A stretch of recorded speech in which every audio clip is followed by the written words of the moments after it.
Olá, pessoal, tudo bem? Nesta nossa análise, a gente vai mergulhar em 5 julgados super recentes e muito importantes do STJ. São aquelas decisões, sabe, que têm uma chance enorme de aparecer na próxima prova de concurso. Então, vamos lá, direto ao que interessa. Olha só o nosso roteiro. A gente vai passar por direito ambiental, previdenciário, tributário e civil. No final de cada tema, a tese jurídica vai estar bem clara, prontinha para fixar nos estudos e, claro, para usar na hora da prova. Bom, nosso primeiro ponto já é um tema quentíssimo em direito ambiental. A questão é a seguinte: se a administração pública comete um erro no processo, isso já é motivo para anular tudo? Vamos ver as implicações práticas disso. Vamos imaginar aquela situação clássica de prova. Uma pessoa é autuada por uma infração ambiental, ok? Chega o momento de apresentar a defesa final, mas a intimação para isso acontece por um simples edital, lá no site do órgão, que a pessoa, obviamente, nunca acessa. E aí, a grande pergunta é: esse erro na forma de comunicar é suficiente para invalidar o processo inteiro? A raiz de toda essa discussão estava numa norma bem específica, o Decreto 6.514 de 2008. Ele permitia essa notificação mais genérica, por edital. Só que isso batia de frente com um princípio fundamental do direito administrativo, que é o da ciência inequívoca. Ou seja, a pessoa tem que ter certeza dos atos que a afetam. E aqui entra em cena um princípio do direito processual que é fundamental dominar para qualquer concurso, o famoso pas de nullité sans greffe. Basicamente, não há nulidade sem prejuízo. O STJ bateu o martelo nisso, reforçando que não basta só apontar o erro, a parte precisa demonstrar, provar mesmo, que aquele erro prejudicou de verdade a sua defesa. Então, para fechar esse tema, a tese final do tema 13.629 é essa: a notificação feita de forma errada, por edital, só vai anular o processo se a parte conseguir provar que teve um prejuízo real por causa disso. Simples assim. Certo. Saindo do direito ambiental, a gente agora mergulha numa área de um impacto social gigantesco, o direito previdenciário. Vamos analisar uma dúvida muito, mas muito comum: quando é que um segurado pode, de fato, entrar na justiça contra o INSS? Esse julgado é fundamental para a gente entender o que é o interesse de agir, que é uma daquelas condições essenciais para poder entrar com o processo.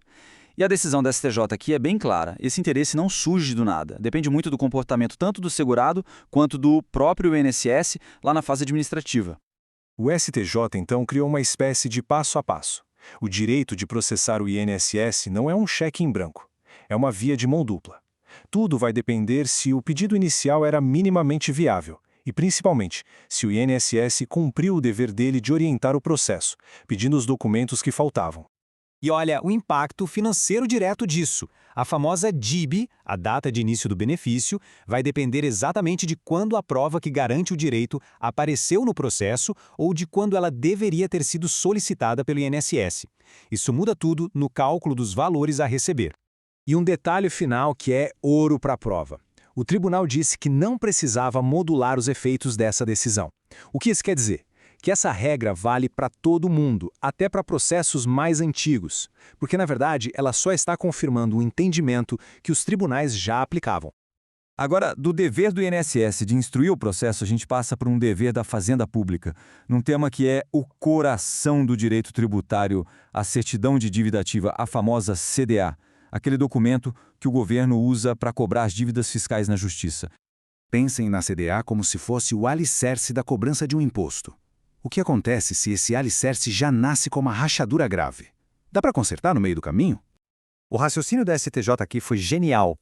A CDA não é um documento que nasce do nada. Ela é um espelho do lançamento tributário que veio antes. Então, não dá para consertar um ato jurídico que nasceu errado simplesmente arrumando o reflexo dele no espelho. Portanto, a lição do tema 1350 é categórica. A base legal da dívida, o fundamento jurídico que está na CDA, não pode ser alterado depois que ela foi emitida. Tem que nascer certa. Ponto final. A gente continua no direito tributário, mas agora o foco muda. Deixamos a cobrança da dívida para falar da base de cálculo de um imposto municipal super comum, o Imposto sobre Serviços, o ISS, para um tipo bem específico de empresa. Esse aqui é um conflito clássico, né? De um lado, os profissionais querem pagar o ISS fixo por cabeça. Do outro, as prefeituras argumentam que, ao virar uma LTDA, eles se tornam uma empresa como qualquer outra e devem pagar ISS sobre o faturamento. Quem tem razão? A decisão do tribunal foi muito sábia. O que importa não é a etiqueta, se é LTDA ou não, mas sim a essência da atividade. A pergunta a se fazer é: O que prevalece ali? É o serviço pessoal dos sócios ou é uma estrutura de empresa, com organização de capital e trabalho? Para resolver a questão, o STJ criou um teste com 3 exigências. E atenção, é um combo. A sociedade precisa preencher todos os 3 requisitos cumulativamente para ter direito ao regime do ISS fixo. Não pode faltar nenhum. E assim, a tese que ficou firmada no tema 1323 é bem direta. Ser uma sociedade limitada não é um impeditivo automático para o ISS fixo. O que vai definir o jogo é se o caráter pessoal e não empresarial do serviço continua sendo a alma do negócio. E para a gente fechar essa nossa análise, saímos do mundo dos impostos e entramos no direito civil com uma decisão que mexe diretamente com o mercado imobiliário e com o sonho de muita gente. Essa situação é infelizmente comum e muito dolorosa. O sonho da casa própria vira um pesadelo. E aí a pergunta que fica é: quem paga essa conta? O STJ precisava traçar uma linha bem clara sobre até onde vai a responsabilidade do corretor de imóveis. Então, a regra geral é que o corretor não responde pelo calote da construtora. O trabalho dele é aproximar as partes e ajudar a fechar o negócio. Depois disso, em princípio, a responsabilidade dele acaba. Mas, o tribunal abriu 3 exceções muito claras para situações onde essa separação entre corretor e construtora não é tão nítida assim. E com isso, a tese final do tema 1173 protege a função do corretor como intermediário, mas ao mesmo tempo cria gatilhos de proteção para o consumidor.